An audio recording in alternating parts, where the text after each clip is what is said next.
ایک دن امیر المومنین حضرت علی ابن ابی طالب مسجد کے دروازے پر اپنے خچر سے اترے۔ آپ نے اپنے خچر حفاظت کے خیال سے ایک شخص کے حوالے کیا اور مسجد میں تشریف لے گئے۔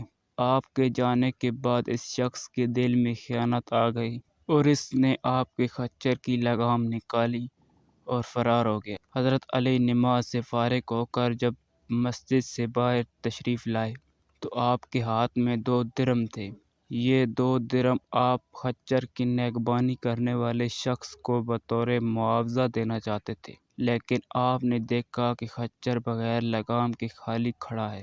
بہرحال آپ بغیر لگام کے خچر پر سوار ہو کر گھر پہنچے اور اپنے غلام کو 2 درم دیے کہ وہ بازار سے دوسری لگام خرید لائے۔ غلام بازار گیا، اس نے وہی لگام ایک شخص کے ہاتھ میں دیکھی۔ پوچھنے پر معلوم ہوا کہ ایک شخص یہ لگام 2 درم میں بیچ گیا ہے۔ واپس آ کر غلام نے یہ بات حضرت علی سے کی تو آپ نے فرمایا، بندہ بعض اوقات خود صبر نہ کرنے اور عجلت سے کام لینے کی وجہ سے رزق حلال کو اپنے اوپر حرام کر لیتا ہے، حالانکہ جو کچھ رب العزت نے اس کی قسمت میں لکھا ہوتا ہے اس سے زیادہ اسے نہیں ملتا۔